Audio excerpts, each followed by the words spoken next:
welcome everyone. Thank you for coming.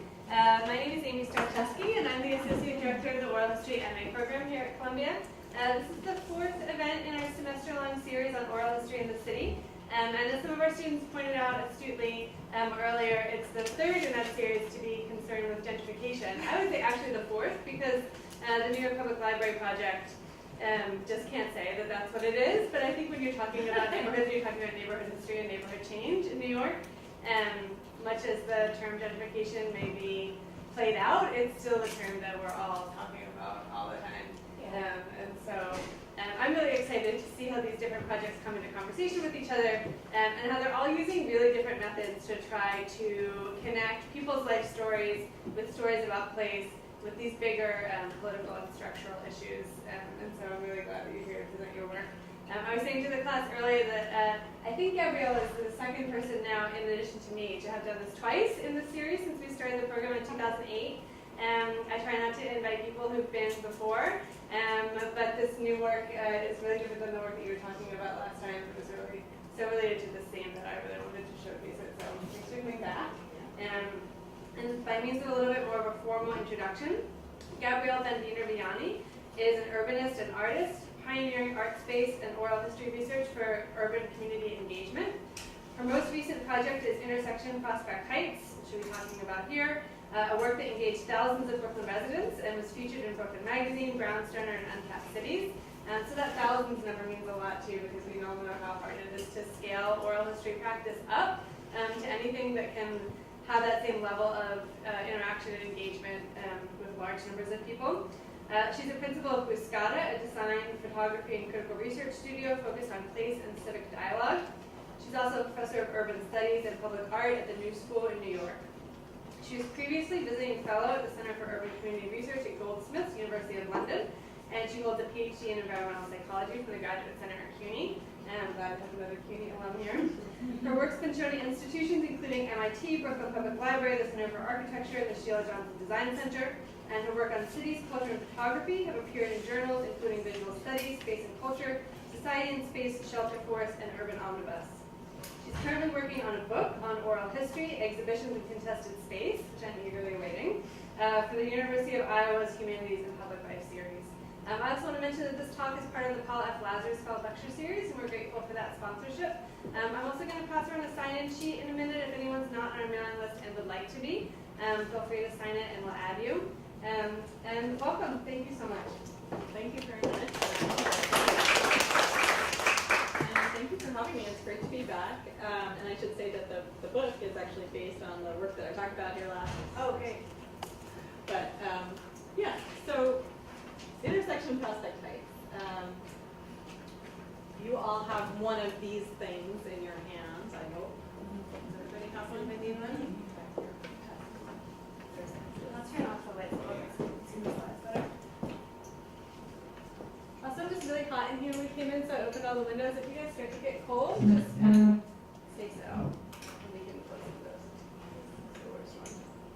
How's that? Yeah. Excellent. So as Amy said, so this project was launched in Brooklyn last fall. Actually, I realized kind of right around this very time last fall. But based on work that started 15 years ago. So either it's like 2 years since the making of this or like 17. So just want to play you guys a short video that we've been using as a way to introduce the project, and you'll just hear a few of the voices from the project as well, and then I'll sort of give you some context for how it came about and what it is. And it's important thing to look at it in society and where are you able to connect? Intersection Prospect Heights takes a new look at the present through experiences of the recent and not too distant past. The forces that have impacted Prospect Heights, Brooklyn since the year 2000 are faced by many other neighborhoods. The intersection guides show neighborhood places through the eyes of residents in the early 2000s and today. The people who are coming in have to learn how to be part of the community. This has been a mixed community for a very long time. And when I say mixed, I really do mean mixed. Prospect Heights has had a lot of people of different ethnicities and backgrounds who've been here for years and years and years. And we're all like part of the neighborhood and love it. Exposing change through individual stories, we hope to foster conversations on development, displacement, and sustainability in this critical moment for the city. The neighborhood in 23 years that I've been here has changed very, very much, and it's ever changing. When I was here, it was nothing about money. Everybody doesn't need money in the world, but it wasn't about money. What I've seen right now, it's become cutthroat. Very, very, it's beautiful still, it has changed, but if you don't have money, you're not welcomed, and be gone. There's no such thing as I'll pay you tomorrow. The people say this is the same neighborhood. People don't ask, can you give me a heart to your neighborhood, which is, I guess, kind of what I was saying. I really do know this. So that brings together interviews from the early 2000s and also a new series of oral histories that we embarked on through this project. In part to really understand the kind of relationship between what I was interviewing people about through this methodology in the early 2000s in Brooklyn, and to understand in that period of time how much extraordinarily rapid change has happened in the neighborhood, in part spurred by Atlantic Yards and other very large-scale developments around Brooklyn, but to understand kind of how that's shifted for people and how the kind of meaning of place and the connection to place, and also kind of people's investment and real, I think part of what you can hear in a lot of those stories is this real both sadness and sort of conflictedness around neighborhood change. And one of the things that we did in this project, just sort of in terms of, like, we've already used the G word, but one thing that we did, particularly when we were trying to introduce this project last year and introduce it as a public project, was that in almost none of the work that none of the kind of promotional writing about the work, did we use the word gentrification, in part because it felt like it was a very kind of opaque sort of word, that it was hard to understand what it actually means, and that word might mean quite different things to different people. It might be good to some people, it might be bad to some people, it might be just really kind of a trigger to people's thinking about place. And what we wanted to try and do was to open up the conversation as much as possible. So we talked about it, not to kind of pussyfoot around the notion of gentrification, but tried to sort of define some of the elements of what was going on, particularly what was going on in Prospect Heights. So really looking at that notion of both large, like talking about development and the role that plays and defining that. Also talking about displacement and sort of using that word as to kind of call out the fact that that was part of what has happened in the neighborhood and is happening across the city. And really to talk about those things and also kind of meaning of place and what's at stake in that. So to pull those pieces out and to call attention to them. So I believe that I started this project in the early 2000s in Prospect Heights, Brooklyn, and this is Prospect Heights. It did not change that much. That is California. But I did this work in both places. So, which started out really to understand everyday place and people's relationship to everyday place. And so, in terms of a methodology, I would meet neighborhood residents in a whole range of different ways, and I would ask people to take me on a guided tour of their neighborhood. Whatever that meant to them, however long they wanted to take, whatever they decided what neighborhood was, whatever their neighborhood was, all of those definitions were up to them. So then they would take me on a guided tour.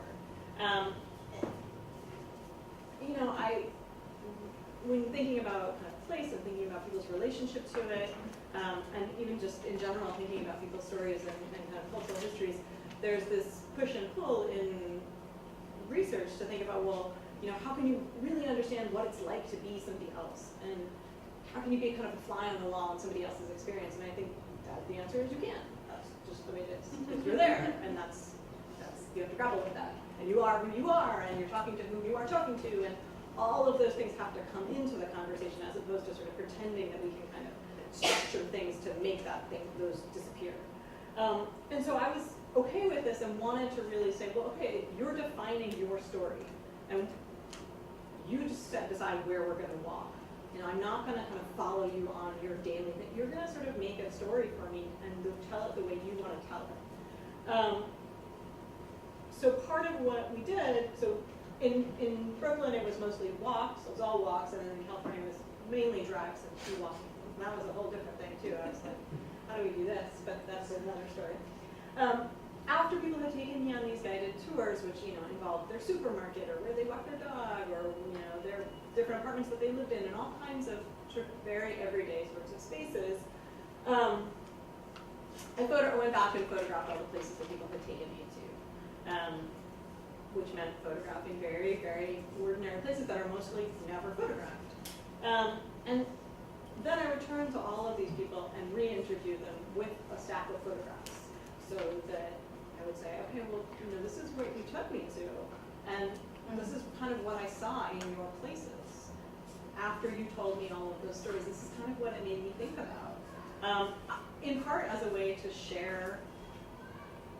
There's very few ways for researchers to share what they saw in somebody else's place kind of in that process. So I was really interested in being able to kind of come back and have that dialogue further. And I was not particularly interested in the photographs being right. I didn't want them. Actually, it was more useful when they were wrong, because in part what I was asking people was, does this fit with your experience of this place? And sort of using the photographs as a tool and a kind of disjunction for bringing somebody's world back to them.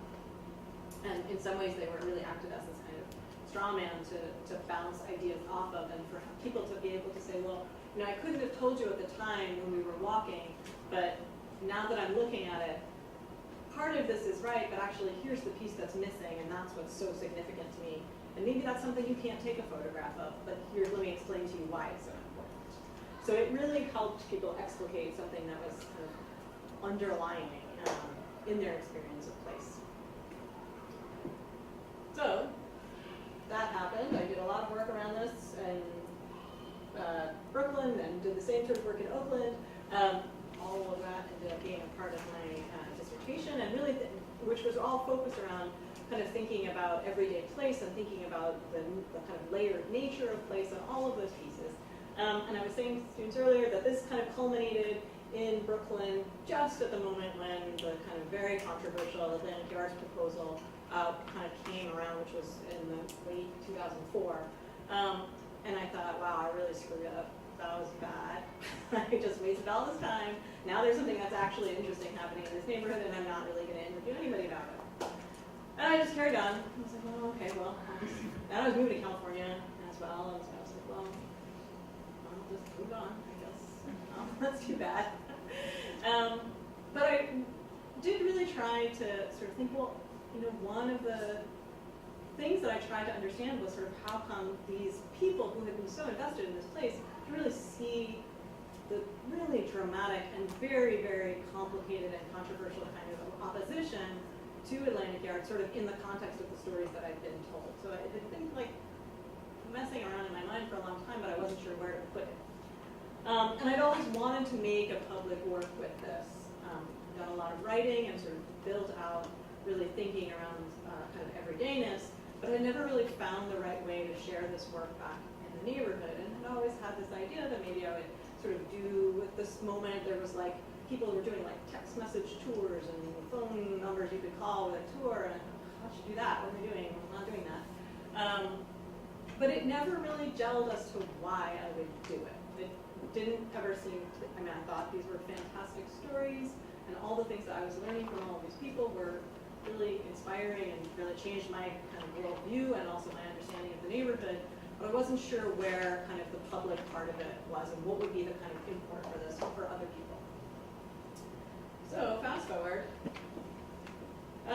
to I guess 2014 probably.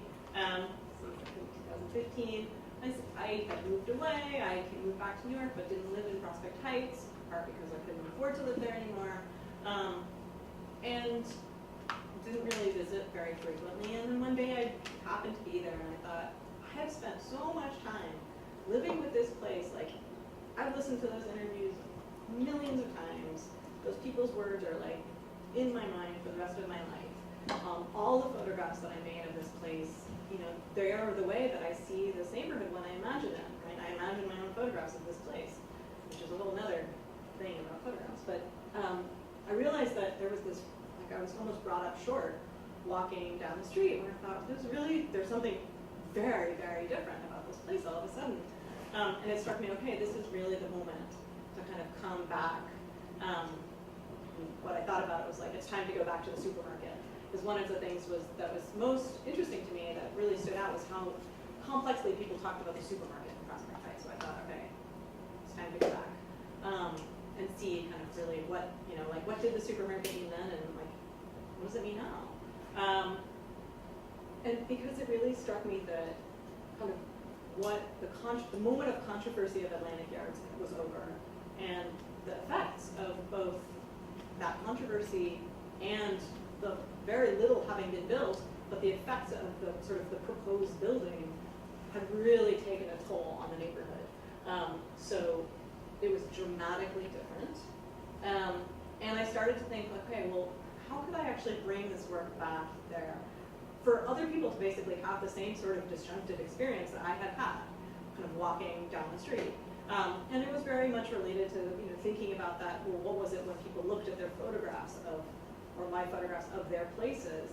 Could I kind of do that again, but even with this sort of piece of time brought in there, that might make it even more, kind of both the disjunction being more strong, but also kind of more useful in this moment where, you know, essentially every project in the world appears to be about gentrification, and like we can't walk down the street without thinking about it.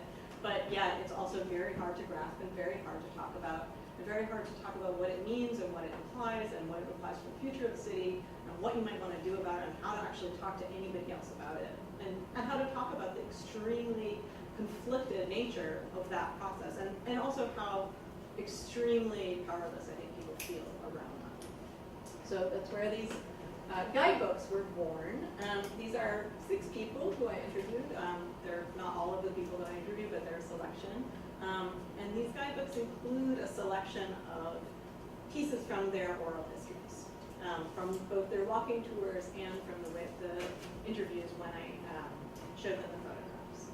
So they're selected in part because they have very interesting things to say, but also they represent a balance of people who were long-term residents and shorter-term residents at the time. They're also a balance of people who are still in the neighborhood versus who are no longer in the neighborhood. So I wanted to kind of, as a public project, being sort of different than research, I was really interested in, well, what would it be, and how do you kind of put those stories out into the neighborhood to catalyze the most useful conversations about what's been going on in the neighborhood. So, just to give us all a feel of this, I'm wondering, so who has Tanya? She's green. Okay, I'm going to ask you to read. Okay, so could you read this one, the big one? I really like this place. You hear people talking, joshing around. It's a very mixed crowd here, race, sex, age. You see people from all different backgrounds. Cops come in here, sanitation, park police, plumbers, accountants, politicians, and you hear people talking trash. It's funny. Here in New York, America, you have this thing about being somebody at a certain level, the doctor, the lawyer, the Wall Street whatever. And you have people here who have a life. They run a luncheonette and they make people happy. It appeals to me very viscerally. It makes me realize, yeah, you need some money, but you don't need to be chasing a dollar to the exemption of everything else. It doesn't have to be a big thing that you do. I feel they love it, and that makes me like it also. If I'm in a bad mood and I come in here, I walk out in a better mood. It's just the place. It's comfortable, you know? So you guys were asking me earlier about one of my favorite places, so this is one of them. And you can see why I love these people, right? So this is Tanya, who had lived in the neighborhood for a long time when I interviewed her, and now moved, shortly after I interviewed her, moved to New Jersey. She has 2 kids, and was realizing that it's just unaffordable to stay there. And so, you know, but she's talking about this really important work that happens in a diner, right? She had other things about the breakfast and how important they made her a tiny omelet, but that was like less important than what was going on here, right? Where she's talking about how this place is sort of explaining all these aspects of kind of her own kind of core value system to herself, which is incredibly important. And to think about the fact that this place is now closed, and kind of what places in that neighborhood, but also just in other neighborhoods, do this kind of work, and how central this kind of work is to people's sense of place, and how important it is for sustaining kind of longevity in place and sustaining people's kind of own sense of self as related to neighborhood. So, who has Neville? Somebody else here maybe. Just purple. Okay. Whichever. Fight it out. Whoever wants to do it. The main part? Yes, the main part. The store hasn't been touched. The man who owned this place was one of my best friends. He was in the electronics business like me, but he died a few years ago. Before he died, all his friends. He was a cricketer in the West Indies, and his friends were his old cricketers. We used to get together on Thursday afternoons in the back of the shop and have a big party, food, drinking, eating. Even now, although the store is boarded up, it's still the same inside. All the screws, nuts, and bolts on the shelves, untouched. Every Thursday, like today, we still have the party. He went to the hospital for a checkup, and they found something. And when they operated, he died, but the store hasn't been touched. If I need anything, if I'm short of anything, instead of buying it, I'll get it from him. So that's Neville from 2001, and Neville has lived in Prospect Heights for a very long time, and shortly after that, lost his apartment. In part, he talks a lot about kind of what had happened, in part because he was sort of prey to a scam and lost his building, and then moved to East New York. And also, once he moved to East New York, said, you know, I've only been there a year and already they're raising my rent, and I'm not sure what I'm going to be able to do. And so this is kind of one of the things, and so this is already in 2001, that question, and even the kind of, you know, East New York really is much more on the map of gentrification now than it was at the time, in part due to the rezonings and the kind of new plans for East New York and what those kind of new developments might really portend for the kind of development, and also kind of the immediate kind of increase in value and the speculative development that happens sort of around these mass developments. So to really see kind of this linkage between neighborhood and also to sort of see these kind of these histories as part of these processes too. And I would say that, you know, we really did go inside. It was pretty phenomenal. There were 4 men at the back with like trays of food, hanging out in the afternoon on a Thursday, having a party, and we're like, no, come on, sit down. And so really to think about also, again, this place, you know, it's a boarded up electronics store, and so, you know, one thing is to, you know, I think is like, well, does this mean that you should landmark the boarded up electronics store and not let people, you know, change? I think that would be a very hard sell. But then to think, well, you know, where do they go? And where did those sorts of relationships then kind of, where can they get fostered in other ways, right? And I think that's one of the things that is kind of being chipped away at, is these spaces of informal gathering and where you're not paying money, right? And so where can that happen? So this is the building, and so that's the building now. It's a manicure place. So, and also this, so see, this closed right when I was doing this work. Yes, I would give you like $5 for guessing what that place is now. Starbucks. That was good, but Frozen yogurt. Dunkin' Donuts. well, you're all like hungry. No, it's not another man. A bar. No one's gonna Doggy daycare. It's a real estate place. Oh. Even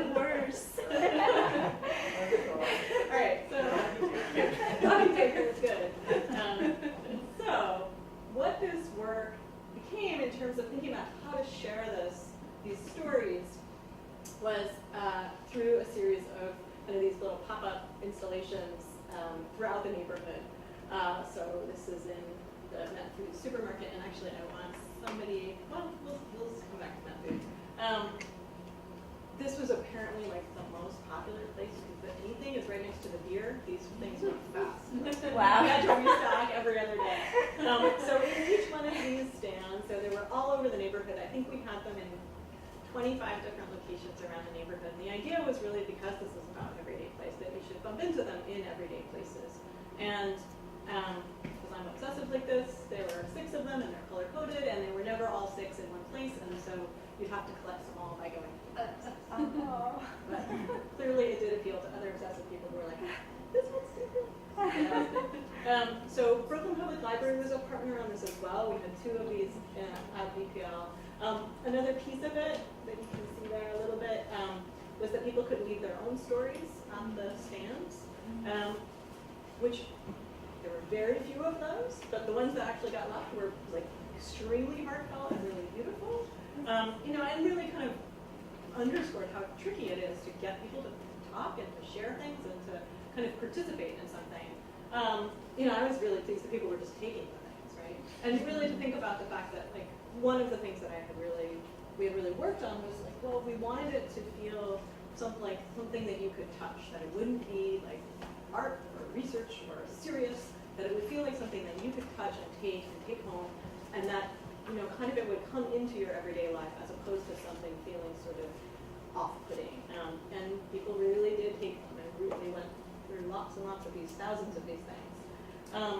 And one of the things that we thought about in the structure of the project was how there were these sort of different scales of conversation that we wanted to be a part of the project. So in the sort of taking one of these things and finding it in the library, or in the supermarket, or at the dry cleaners, the people would sort of have this own internal, sort of small internal conversations with themselves, just by picking it up and being like, what is this? Kind of, and getting drawn into it, and sort of having that experience in some ways that I had had around kind of this disjunction. Like, oh wait, I know that place, but it's different now. But wait, what is this from? What is it? You know, and kind of that back and forth query that really sort of got people thinking more about their neighborhoods. And so of course I spied on some of these people and like trying to watch people take them, but mostly I don't really know kind of what that experience was like, except from people who later came to other events around the project and told me what it was like. But that's one of the things around doing this kind of work is like, you know, I mean, I knew that people were taking them, so that was good.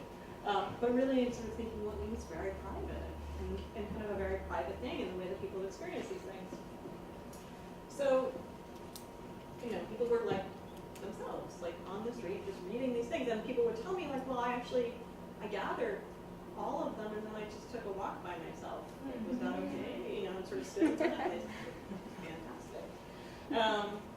So one of the things, thinking about kind of other scales of conversation, was we hosted these other place conversations where we used the stories and the tours as a catalyst for kind of small group conversations and kind of story circles.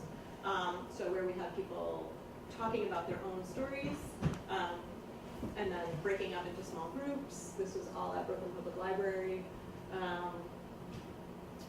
And then also recording oral histories after those. And when we talked about oral histories, we talked about it. They were very short. They were sort of what people could do in that moment, in that time. And so then this series, we did 3 of these large scale ones. So there were where we kind of did kind of a presentation at the beginning of several people's stories, and then broke out into smaller groups, and then whomever wanted to share back from their small group or tell their own story could get up at the end. And it was very interesting, but it was also, you know, as you might expect, extremely performative. You know, the only people who got up to tell their stories were people who really wanted to tell you something, right? They were like, I have this thing I really need to say at every thing I ever go to in my life, and I'm going to tell you now. Or kind of who just are that kind of person who wants to share. Much more complex things were happening in these small groups. And it was interesting to see the balance between that and to sort of think about, well, what are the goals of the project around those different kinds of conversations. And one of the things that really came out that was very, very clear was this, like almost every one of these events ended with like people sort of feeling, icky is not a good word, but like really conflicted. You know, you could really see people were so passionate about their neighborhood, cared so deeply about it, talked about how much they loved it. And then in the same moment, we talked about how both sad and angry and frustrated they were. And all of those things mixed up together, right? And that happened kind of over and over and over again in many ways. And I sort of had thought, you know, people would be frustrated, but I think, you know what, maybe naively, I thought that people would sort of be more active around it. And I think, you know, most people were just felt like everything was just happening to them, right? Whether they were sort of benefiting from this or feeling the pain of it, or both of those things, it was just sort of happening to them. And that was something that came out extremely strongly from all of these conversations. So the other level and the other sort of scale of conversation that has been a really big part of the project has been these tours based on the guides. So we started all of the tours at the beginning. They all start at the grocery store. And I always tell people this is like not your normal tour. I'm not going to tell you about the neighborhood. I'm not going to tell you about the history. I'm not actually really going to tell you very much at all. But really, it's going to be kind of us led by these stories, and you're going to be reading these stories. So kind of as you guys were doing just now, it's like a little mini version of it. On the tours, we stop at many of the places in these 6 guides, and everybody has one person. And so that one person reads one person's voice throughout the course of the tour. And so we kind of hear these other voices, but then also kind of layered over with people who live in the neighborhood now, or maybe who formerly lived in the neighborhood. There's kind of layers also of an empathy that people kind of are building with somebody else's story come into the performance of those kind of oral histories as well. And the first time we did it, like I heard somebody reading, maybe it was Tanya's story, standing in front of the diner, and I thought, okay, I'm good. Like this was apparently all I was working up to for 15 years. Like if this is all it is, I'm super happy. It was really unbelievably kind of just feel that story like read back physically in the same place and brought back to that place has been really powerful, I think, maybe both for me, but I think for other people as well. And to think about, well, what is it about that notion of like not just site-specific work, but very specific to an actual location? What does it mean to sort of say those words and almost validate and kind of lift up these very everyday experiences and valorize them in a way in these everyday places, and kind of have these other strangers sort of paying close attention to people's words, builds this real sense of kind of empathy, and also I would say this ability that, you know, sort of once people kind of get over the wackiness of the structure of the tour, kind of halfway through, usually people start to tell their own stories, and people start to say, well, actually, this place over here, and they start to tell their own story about that, or they weigh in on their own experience of one of the places that's already on the tour. So we start to have more conversation and more dialogue that grows up from the project through the course of the tour. And I really thought about how these tours make these spaces for people to have those conversations that really don't exist in most people's everyday lives. That they don't have the opportunity to do this. And I was always amazed at people's turnout, especially last year. Around this time, it was very cold last year. Apparently it's not now. But you know, the first tour we did was really cold. It was like the first really cold day, and I was like, well, this is gonna be bad. And all these people turned up and stayed and talked and wouldn't stop talking.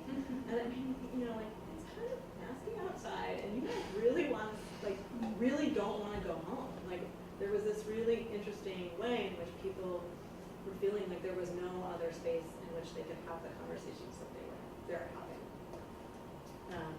Yeah.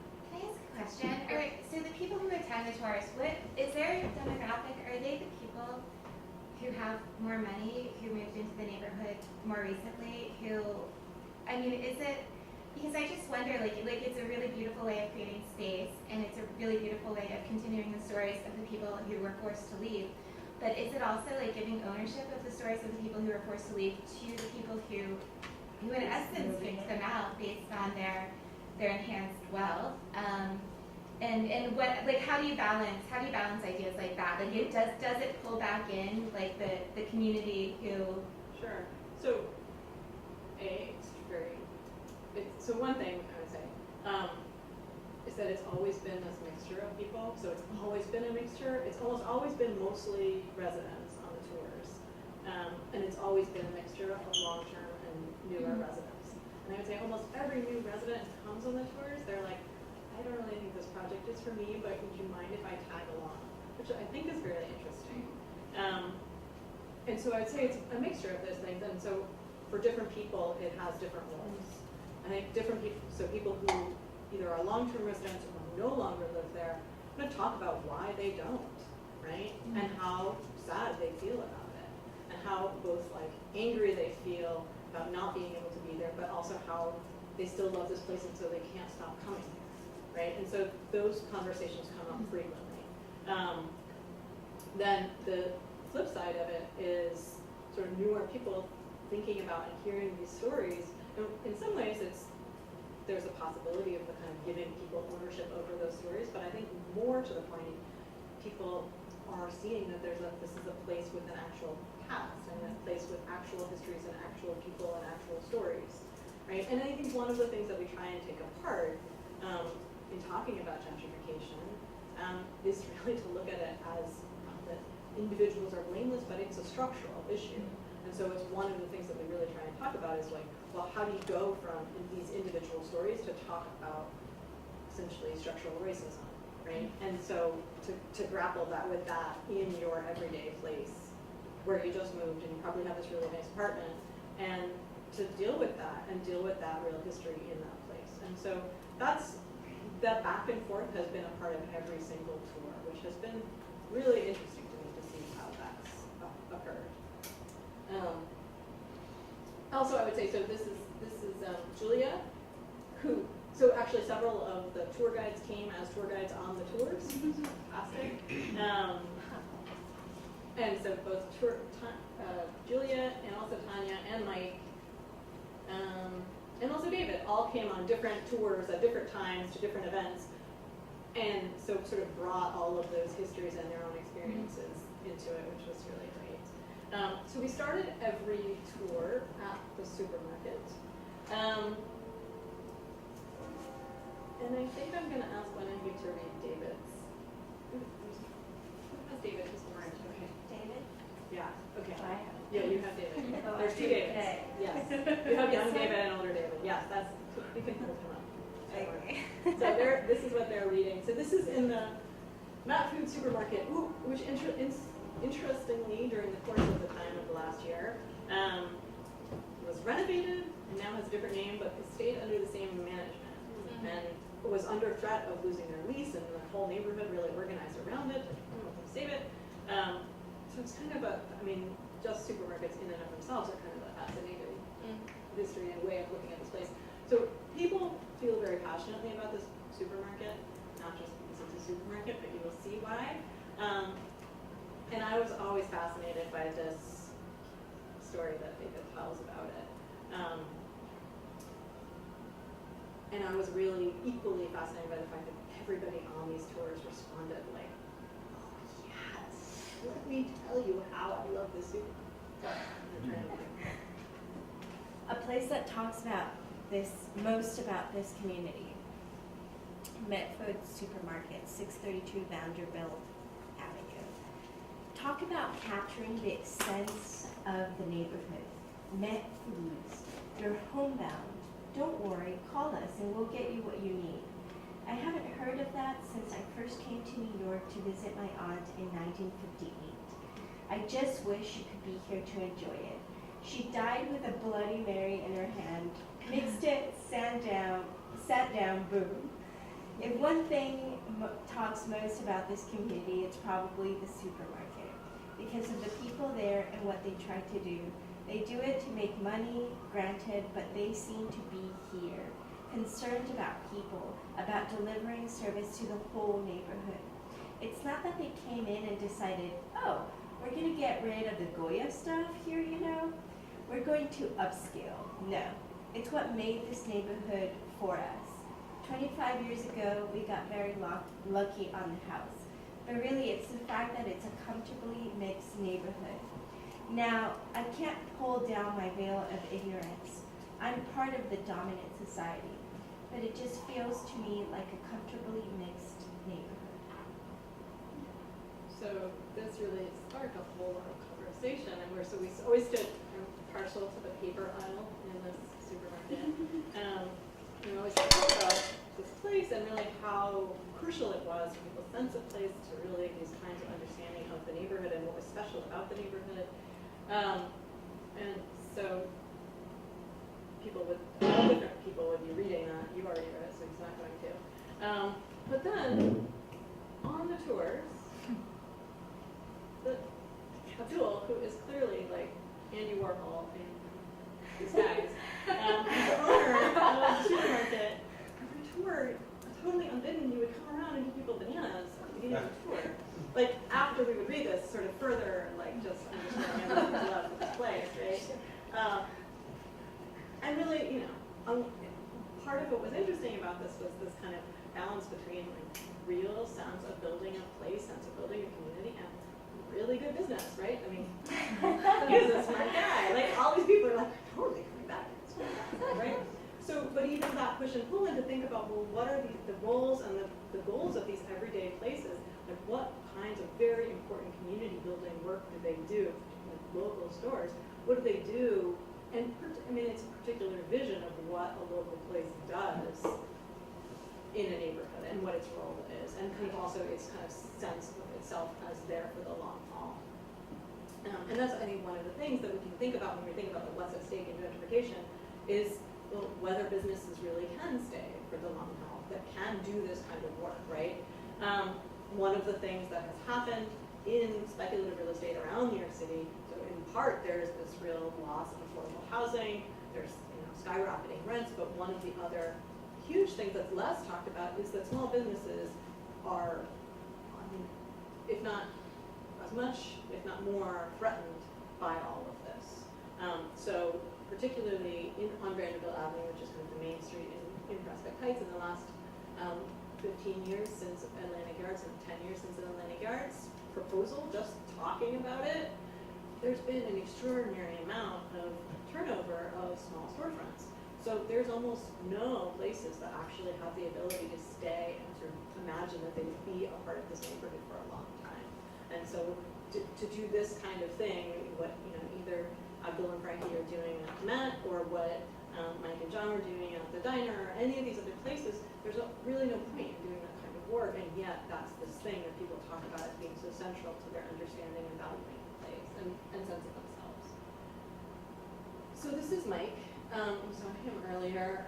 One thing I wanted to talk a little bit about was going back to people. So I done these interviews between 10 and 15 years ago. They all knew what I had talked about and had seen some of the things that I had written. But I was like, I'm gonna make like 9,000 of these things, so people better feel fine with this. And they're in their neighborhood. So really thinking about the ethics behind this and kind of the balance between research ethics and kind of ethics around public art and people's stories and all the sharing of that. So I talked to everybody about this work and showed them all mock-ups of these things before they were printed, which were printed out and double-sided taped together so that you could feel that they were going to be double-sided. Everyone was like, there's a cool pocket. It's just not stuck together. But so maybe one of you guys could read Mike, and maybe read, yeah. So can you read the side panel one on the inside? I think that's the right one. Yes, the little house. See all kinds of people. Yeah. All kinds of people used to be over here, over there. These two guys lived here. We used to have wild parties there. The first year I was here, we'd go to their house, and girls and guys, all kinds of people used to be over there, and I'd get sloshed. when I used to come back, I used to be so lonely. When you're drunk the day before, I don't know how drunk you've gotten. You don't feel like nothing the next day, doing nothing the next day. Me, I get mad at the world, her fault. That bitch made me do it, she gave me that first drink. Or that son of a bitch, if it wasn't for him coming by with the 2 bottles, I never would have drank. Then at the end of the day, I look in the mirror and say, nobody's fault but mine. I could have said no, and finally I said, my God, enough is enough. Now I'm going to see, because everyone tells me that these people from AA can help me. Let me see what these people can do for me. I'll give it a shot, for heaven's sakes. Then when these people come by, I'll tell them, not today. So this is so those of you who have it, it's a little house that was this kind of white clapboard house with maybe sort of with siding on it, like 1-ish story, 2-ish story house, which is very odd in Brooklyn. And so when we had first walked by, on our walk, Mike had said, oh yeah, these 2 guys live there. And I was like, okay, 2 guys live there, great. But it's a really rude house, so I photographed it. And then when I went back to interview Mike, that was the story that he told based on the photograph. And it really made me think a lot about kind of the relationship between kind of being in the place and then also kind of looking at the photograph and kind of having more time. He was like, well, maybe I should tell you why I showed that house to you. And so that story has really stuck with me for a long time. I really thought a lot about it. I thought a lot about both the kind of pain of the story and also how important it was to him to be able to point to like a physical place where this massive life change happened for him, right? Where he was able to, like the moment he was able to say no, right? And how much it was like this physical marker of that thing, right? Of that sort of strength to say no. I was like, well, you know, you need to read this.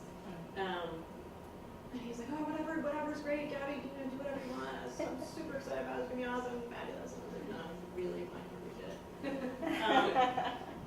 And so we read it, and he was reading it, and he was like, oh, some language in here.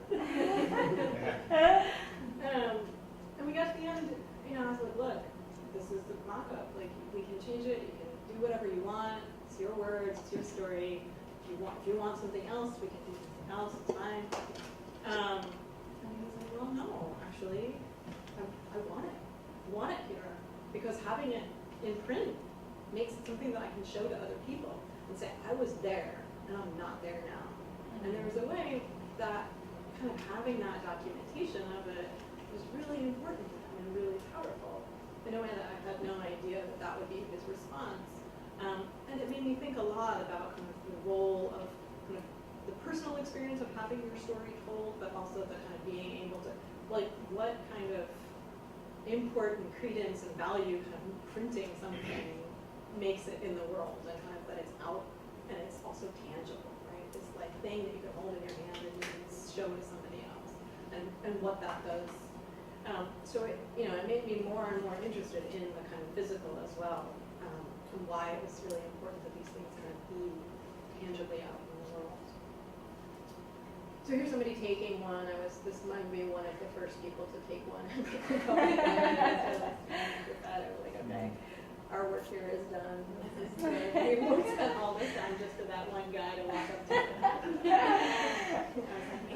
I remember putting it down and thinking, oh shit, what if no one touched it? Don't pick them up, and then he did. So, after this kind of year of doing these place conversations and these tours, and these sort of this new oral history initiative around in partnership with Brooklyn Public Library,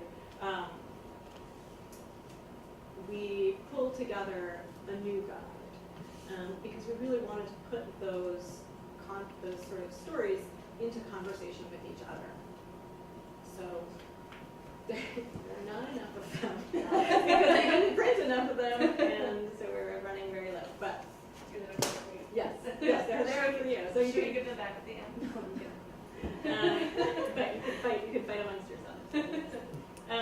But what we wanted to do was and the way that we kind of gathered all of these oral histories was sort of through sort of oral and story, written things, after all of the tours, we had opportunities for people to record oral histories at Brooklyn Public Library. We kind of wind up all of the tours at the main branch of BPL, and so we had recording studios set up so people could go in and sort of tell their story for however long, for 10, 15 minutes or an hour, some people, you know, kind of to whoever wanted to talk. And so we have this kind of wide range of these stories about the neighborhood, mostly really kind of in response to these public stories. So this piece is called Our Places.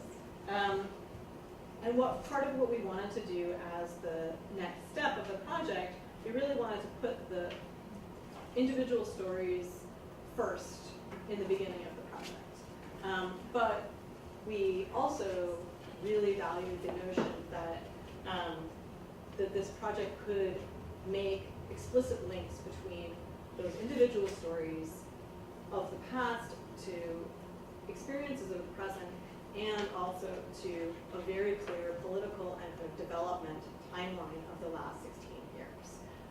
And also to pair it with looking at census data and like to really see what kind of change had been happening in the neighborhood, so that you could start to put those things in context, and so that you could start to see that it wasn't sort of just feelings, but the feelings really have this meaning and in like real bodily experience, but to keep going back and forth between them, and also to think about what is the political use of this kind of work. And I would say this project, the whole of it was kind of came from that initial research, but also was a partnership with the Prospect Heights Neighborhood Development Council and Brooklyn Public Library. And part of what was interesting in building that partnership to do this whole public artwork was that each kind of partner had different goals, but kind of shared, that came together at this moment to do this thing, right? And so PHNDC was really interested. It was kind of a turning point for the organization. They had really started as an organization in 2004 against Atlantic Yards. That had been the coalescing moment, and actually I had known them from then because we had used very, very early versions of this work to start off their first community conversation that they had had to get people together to talk about Atlantic Yards. So we had sort of used it as a way of like setting a baseline of people talking about the neighborhood, to set the stage of like, this is this place that we really value and care about. Here are all these people talking about the kind of texture of what this place is. Let's talk about what is kind of on this table and what's facing us. So, you know, and in doing this partnership now, they were saying, you know, we've done a lot of work that's been much more like around litigation, like taking Varsity Ratner to court to try and make them stay good, you know, hold good to their affordable housing plans. But all of that work has not really been with the public. So we did this really large public kind of engagement and survey in 2004, the organization did. But then really we've sort of been in this kind of litigation mode since then. And so they really wanted to do something that would help them reconnect with neighbors and reconnect with also thinking like, you know, kind of what all the things we didn't want have come to pass, and yet we're all, you know, yet the organization is still there and still wants to do something going forward. And so they're sort of thinking, how do we learn from a work like this to think about what we could do in the future? So this is part of that. So to do this, I started photographing around the neighborhood. So that's 2005. That's Barclays Center built. And that's like the first tower of the Atlantic Yard, or Pacific Park. It's so ironic.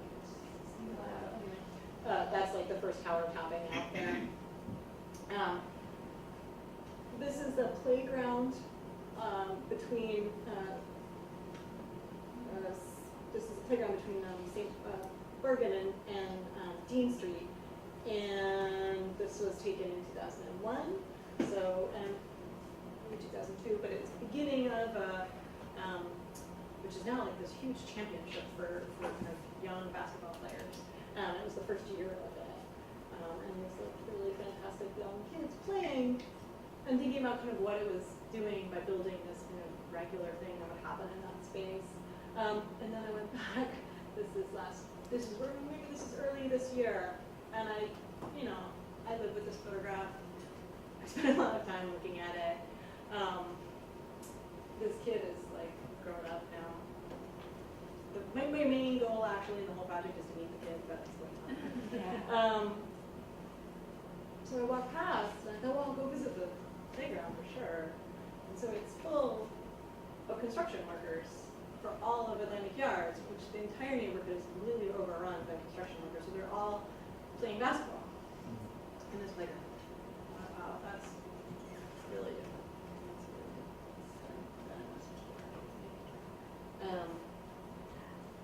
Similarly, this is the same place. From one side, this is the bodega. You can see when it's from, plus rent. This is this year. It is the third craft beer bar. So the third. Yeah.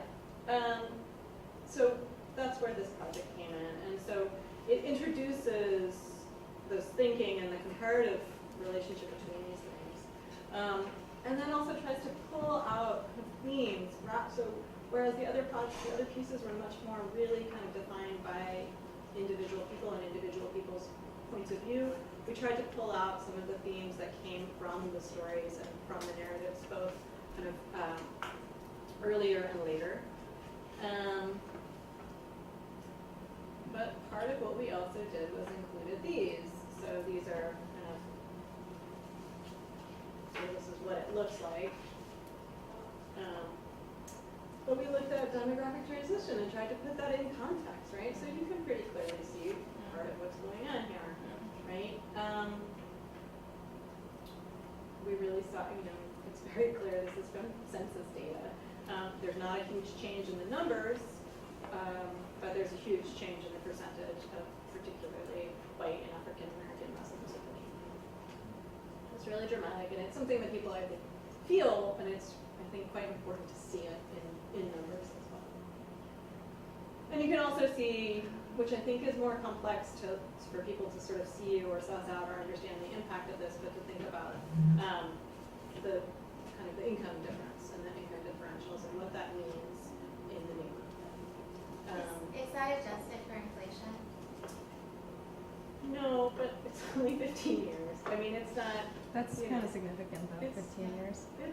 Well, you can see the basic shift, and part of what we wanted to look at was really to be able to say, well, let's look at how. Actually, no, that's not true. No, it is adjusted because this is really coming from. Yes, it is because the reports that we were using are looking at both census data and also kind of the track data as well. So we're looking at across.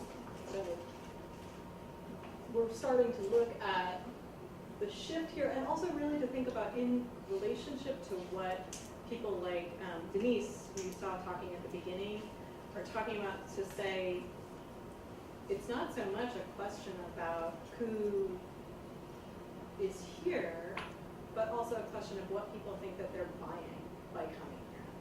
And part of that piece was really this issue around, well, do people who are spending more money feel like they've bought a commodity as opposed to being a neighbor? And that's something that came up over and over and over again in a lot of the conversations and a lot of the quotes. So this is like one of the first people taking this one. I was really excited about her. I'm just spying on people. But part of what we did with this and what we wanted to do, so I can sort of, let me just read you guys just a little piece of it. So one thing that we did in this, and it's not in the piece, but was to look at kind of a history of tracking what has happened in the neighborhood. So really also going back to 1999, which is when the former daily news printing plant got turned into something called Newswalk, which would become a really central part in the argument around Atlantic Yards. So really to sort of look at these earliest phases of gentrification as well. So that's 1999.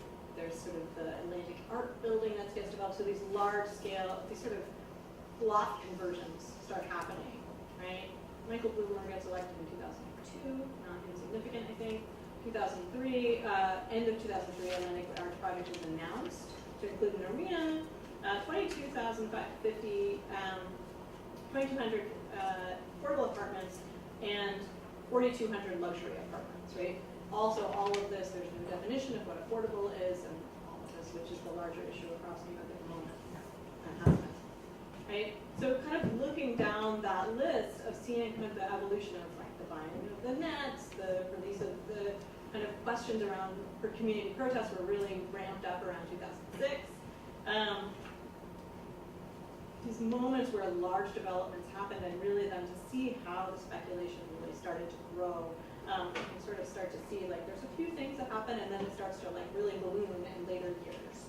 And we also looked at one particular one-bedroom apartment, which is an apartment on Sterling Place in 2003, rented for a one-bedroom apartment, rented for $1,600, which already is pretty expensive in 2003. But by 2010, in February, that apartment is renting for $1,900.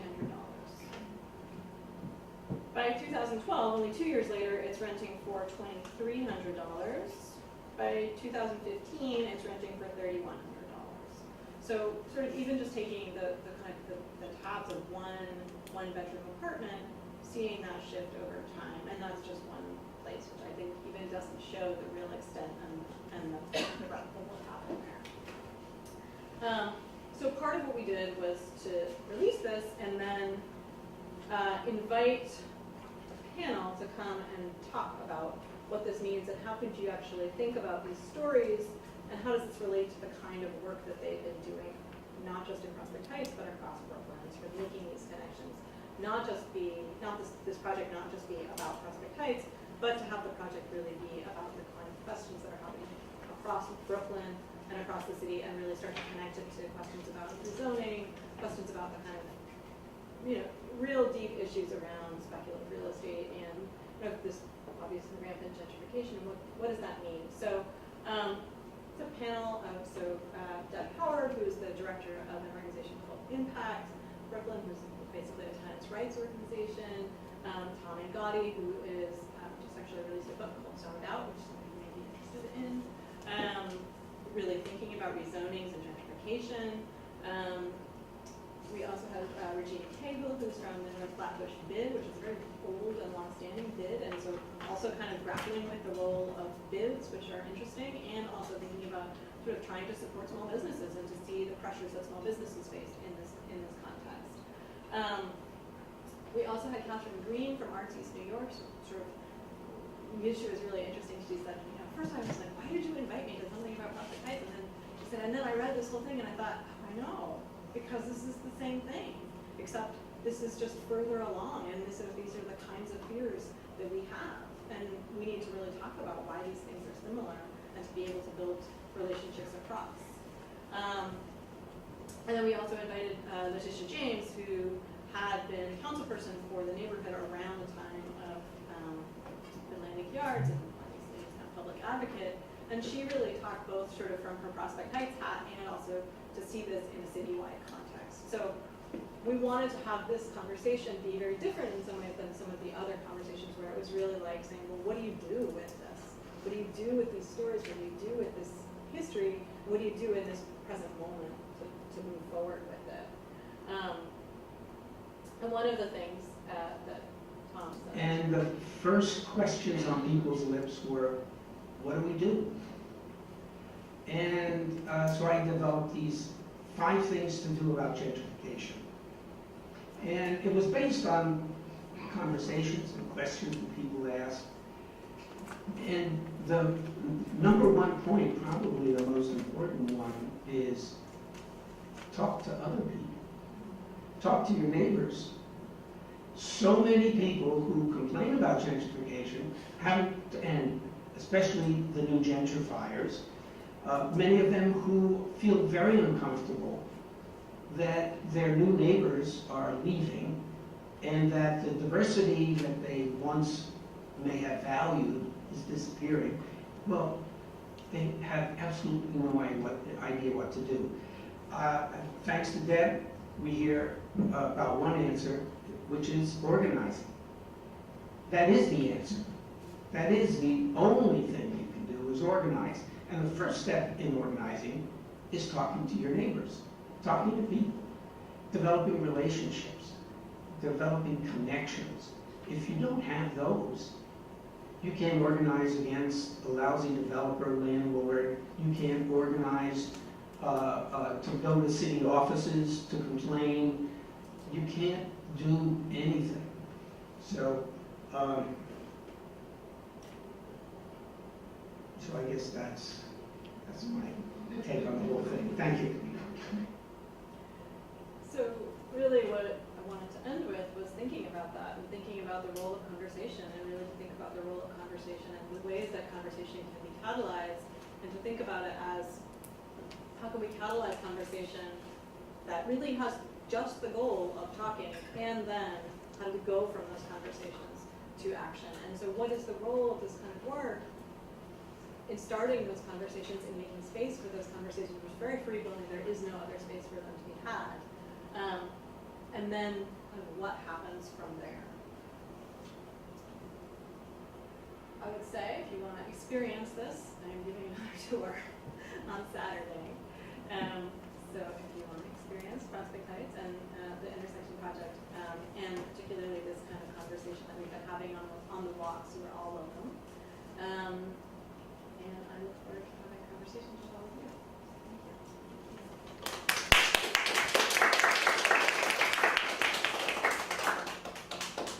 I think we've time for some questions, so. On a different note, do you see any value in the organization in working with city planners, urban planners to, carve out? I think of Grand Central Partnership and what they've done with Bryant Park. So your whole connection to identifying, the connection with places, public places. Is there some, I'm not thinking of a business opportunity, but is there some value, or have you thought about, or do that? Maybe I. Yes. Yes. Well, if you think about it, Because finding the windmills of stopping, the big bad developers, obviously tough, but can you carve out places in the public sphere for the neighborhood? Right. I think that's one question that I really have. So then what do you do from this step, right? Is it partly, so one of the things that I think, and this is kind of the work that I'm starting to do now, is to think about how can you use this kind of work to either catalyze something that happens within a small group of people, right? Where people feel like, okay, in some ways one of the things that we're sort of trying to do with this piece particularly, so we actually, it's the end of our grant, so we printed only 1,000 of these things, which we thought would be enough, but then they went really, really, really fast.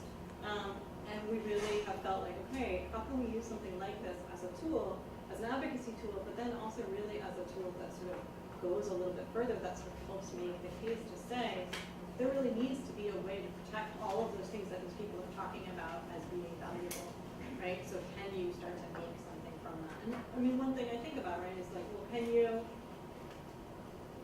Okay, so Mike's thing about the building, right? The building is no longer there. Also, it's a condo now, so go and stand in front of it and talk about that place. Which, in one hand, it's the condo itself is kind of exemplifies the infill, the very expensive infill development that's happened in the neighborhood. That's really shifting the neighborhood. Before anyone lives at Atlantic Yards.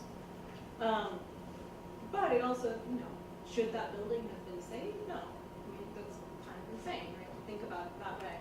But one thing that you can really think about is like, particularly around those sorts of things that people were talking about the supermarket, or about the diner, or about even like the back of the electronics store, those things, those kinds of spaces of social exchange, they're disappearing. And how do you actually protect those things, to sort of identify that and say, that's something that's really valuable, that's something that you have to start to be able to protect. So that's something that I'm really thinking about, is like, well, how do you get that from like the applied nature of this, right? Like, how do you use this as a tool to do that? hope so. Is the short answer. But I mean, I think that the reason to do this, and part of the reason that I felt like in doing this, that there was a reason in making the public work, and why I didn't feel like there was a reason in making the public work in the first place, was that it's part of this sort of larger organizing relationship. So I think it's in part to do with kind of like what I can do and the kinds of work I do and the business I run, but also it's in part to do with the kinds of partnerships that can be built, and to think about, well, how to leverage this kind of work in partnership with organizing, in partnership with planning, right? And in partnership with organizations and fields that don't have the time or the resources or the energy or the ability to do this, right? And to think about, well, what's that, how does that balance work, and how do you start to use those things? I'm so curious to hear a little bit more about your methodology as a photographer and the approach that you took here. Because inherently when you see a frame, you're trying to create meaning and create narrative within that. And so I'm curious to see how you worked in conjunction with your narrators to be able to capture their vision and their narration without projecting your own ideas through the lens. I don't think that's possible. That's a good answer. I do not think it's possible. And I think that that's, I really worked and thought a lot, and I think a lot about this stuff, I'm sorry, this just sounds like Donald Trump. Really.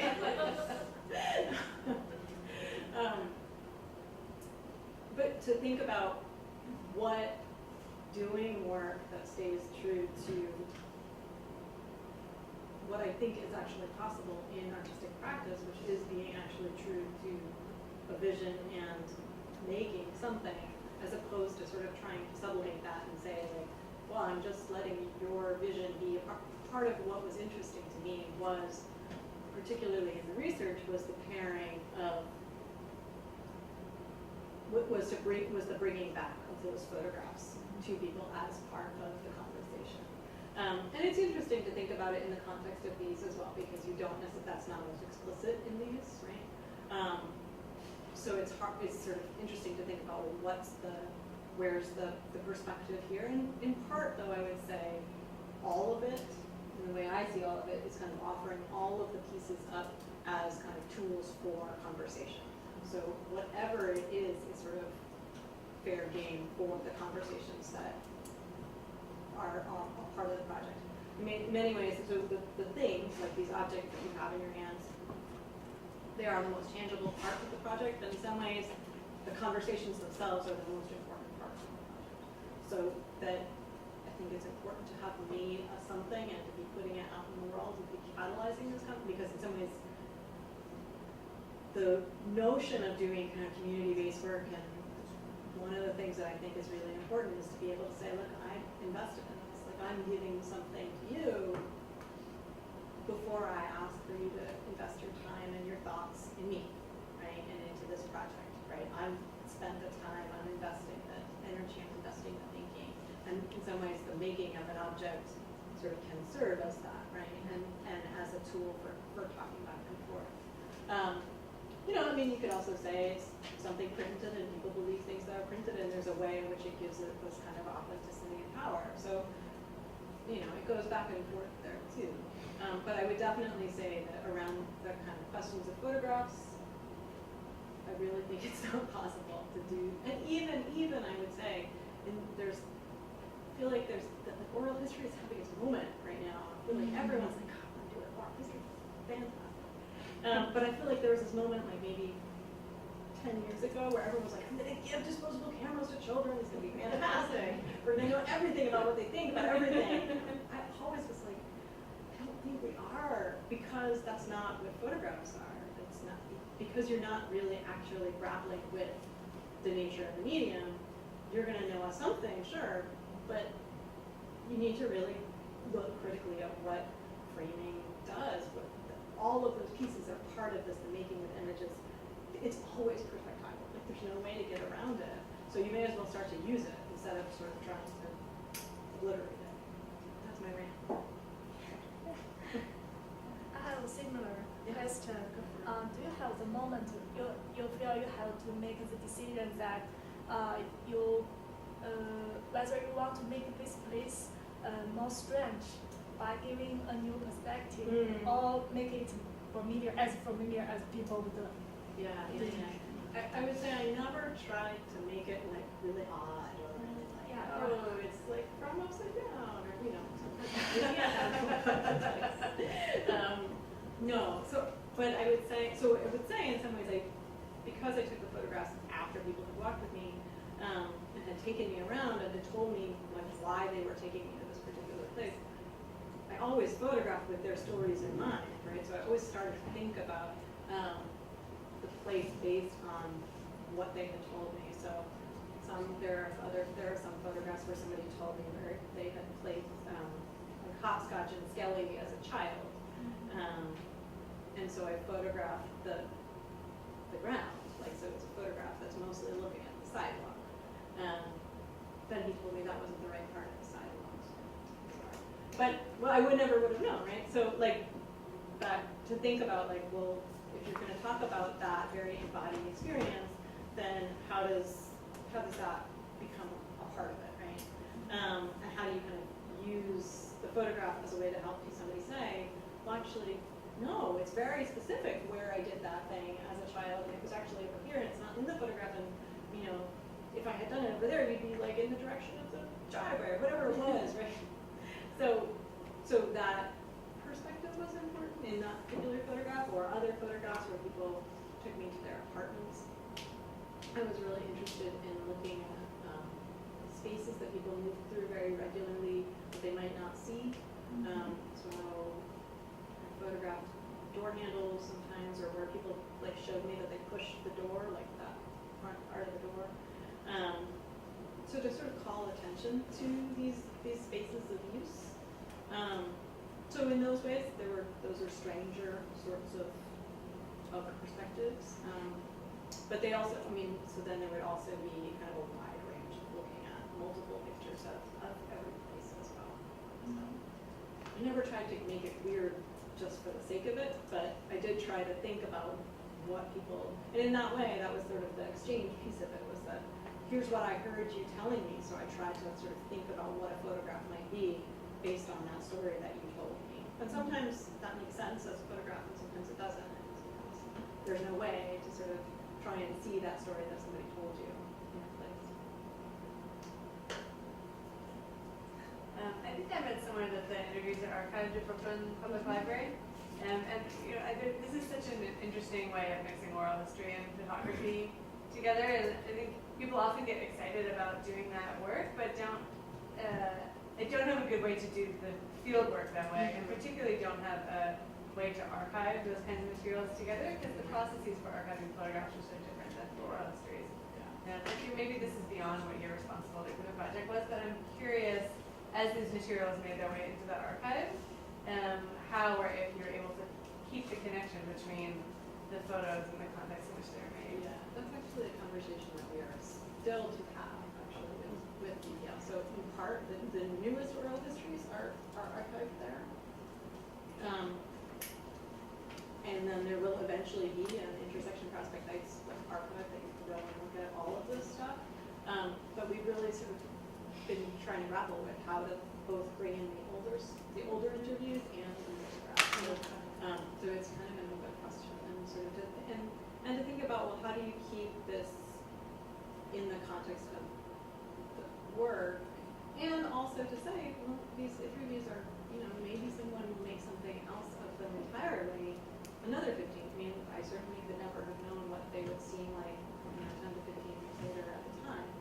So kind of back and forth between those two ideas. But yeah, it's definitely a tricky thing. I'm interested to know why George's shut down. I didn't know that. In part, well, they renovated, which everyone was like. Got rid of their counter, which was wow. tragedy.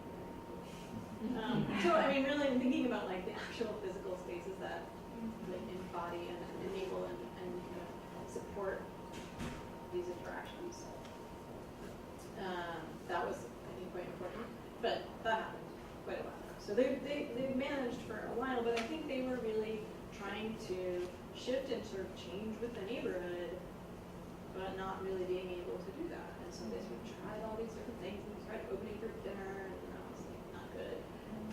But so I think they really tried a lot of different pieces that sort of, and we're, you know, they would say, well, we're really, really, really super busy for, you know, brunch on Saturdays, and there's a line out the door, but then nobody's here the rest of the week, and you just can't run a business like that, right? And so you can make lots of money on Saturday, but if you're not making any money on Monday, Tuesday, Wednesday, then you're kind of screwed, right? So that it looks like it's really popular, but then, so, because part of what they also talked about, and part of what Mike talked about in our original interviews was even that he was saying, well, I'm really concerned that the neighborhood has shifted so much, especially even with this kind of loft conversions, was that he was like, you know, all the people from those factories used to come and eat at my place or get takeout. And so all of a sudden I don't have all these people who eat lunch, right? And like that's this whole sort of ecosystem of people that's not there all of a sudden. And so he was like, yeah, I'm really concerned about the nature of like business that is shutting down, right? So that's part of it.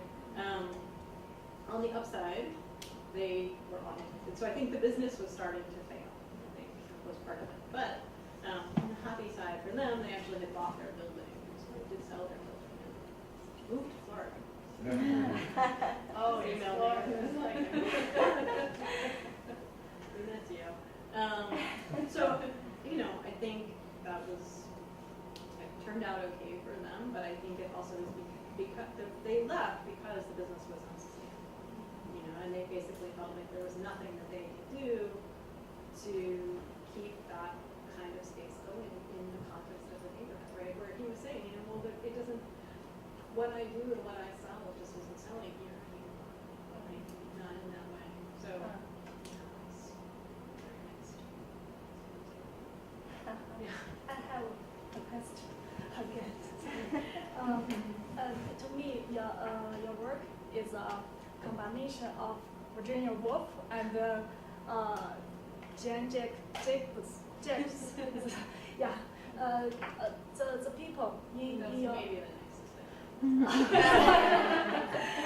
But the people in their narrative is I can feel they like a passive receiver of what the environment would give them, and also an active builder of the environment.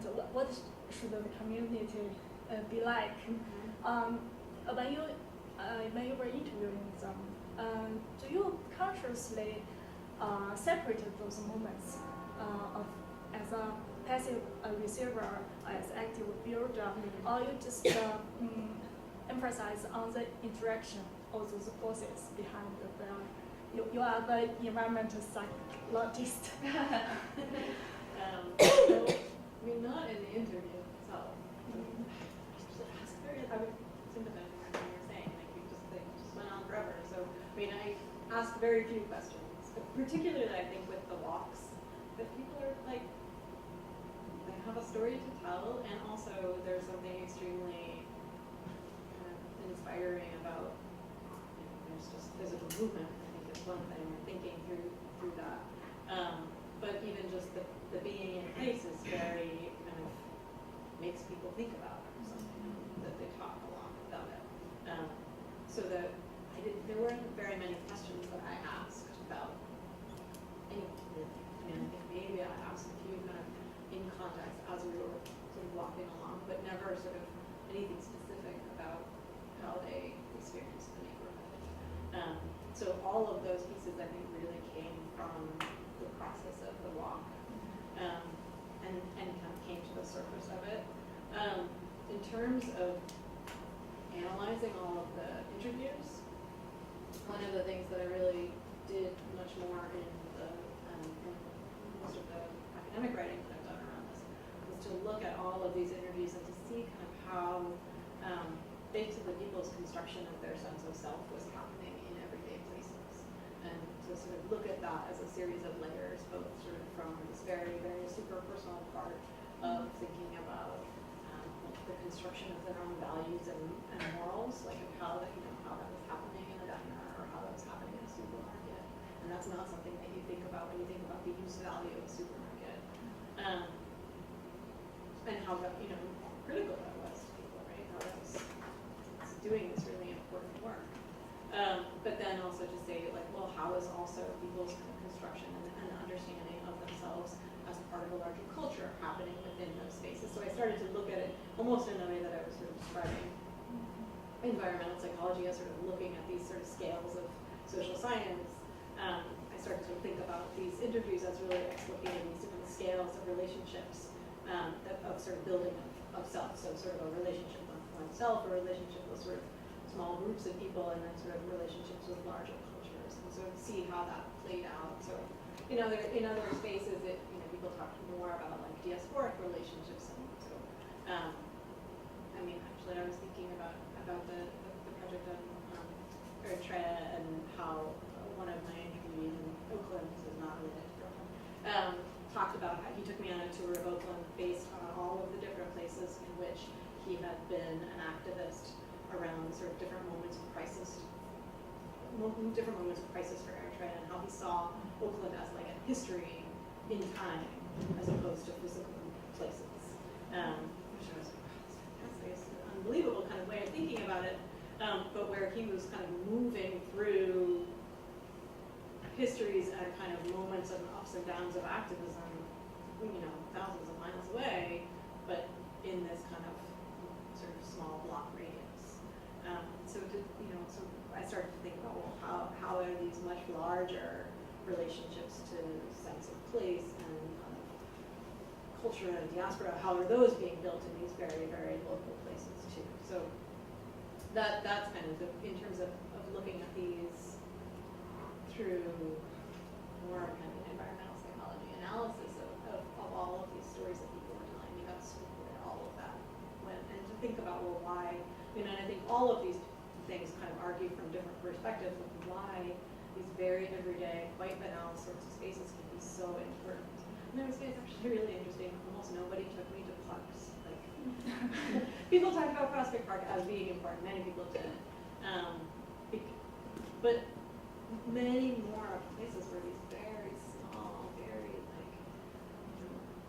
unprotected, mostly, places. And so to see how important the work was that was being done. I was really interested in your question of what do people think they're buying by coming here, and so I'm curious because it seems like you did a nice job in this project, from what I can tell, of not producing these stories, kind of in relation to your question, Rachel, as like something that became part of what people could buy about the neighborhood that could be commodified. I'm asking this question from a point of view of doing my own research on radical history in the Lower East Side, where like that history is very much what's for sale in that neighborhood and is part of what and so if this neighborhood is like marketed as like a mixed neighborhood or historical, whatever it is, what did you do to sort of avoid adding to that with these stories and with this work, like making the neighborhood cuter, more homey? It's like already there. I don't know that anything I could do would change it. I think somebody's got an email the other day. I was so excited to pick up your project in the grocery store. I thought it was really interesting, but I'm so concerned that you didn't include any of the points of view of the developers. Surely they would have something to say about this, and they must hear already. Okay. In part, it's actually not that there's nothing in here that says sort of neighborhood change is not good. So there are people saying, well, there's something that's really positive about this. But I was also like, well, they're not residents. I think that's kind of the crucial part of this piece, right? So in part, I would say, I don't know if it could make it cuter.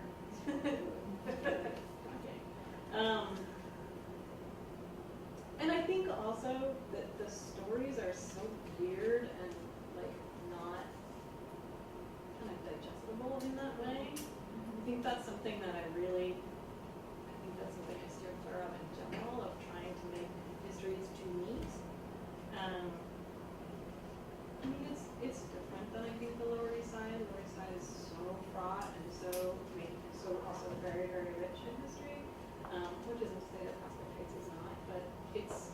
just much smaller histories in some ways, and I think also that,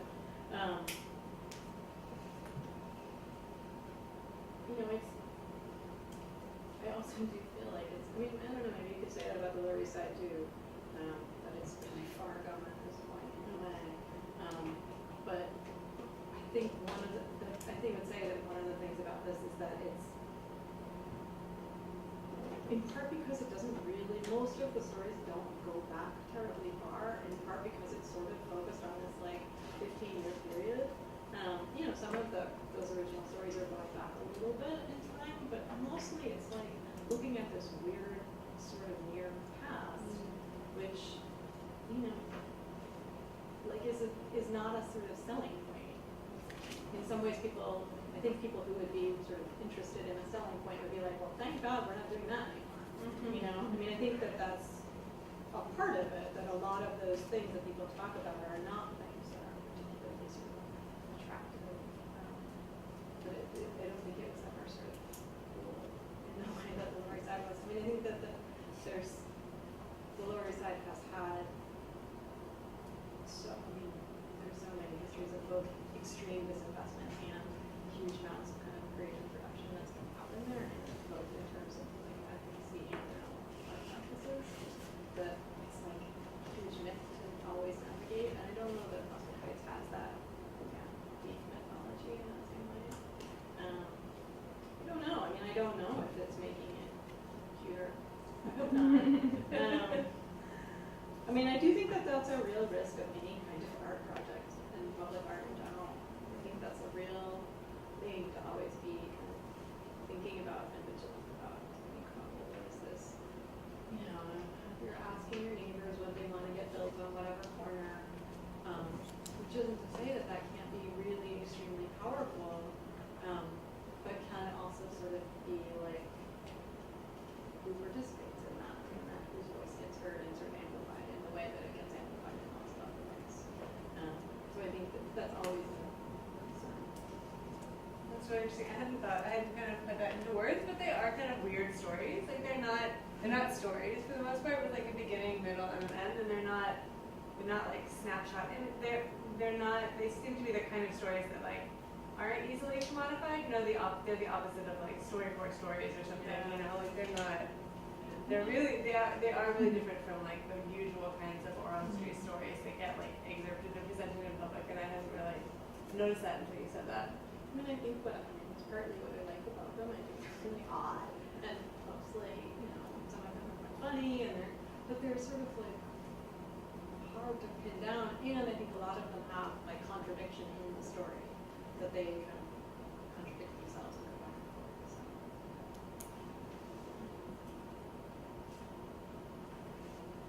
Maybe not contradiction, maybe that's a good point to add. Like, I think that's so much of what we love about oral history. It gets lost so often when it goes in public, you know. So thank you for this work, and thank you all for coming.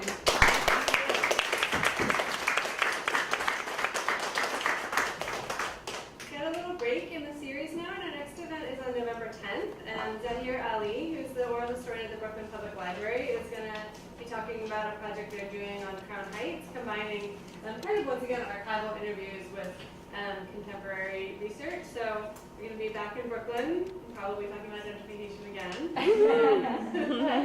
I'm totally not sick of it. So thank you all for coming, and there's some refreshments in the hallway. And again, if you're not on our mailing list and would like to meet, you can sign the sign-in sheet.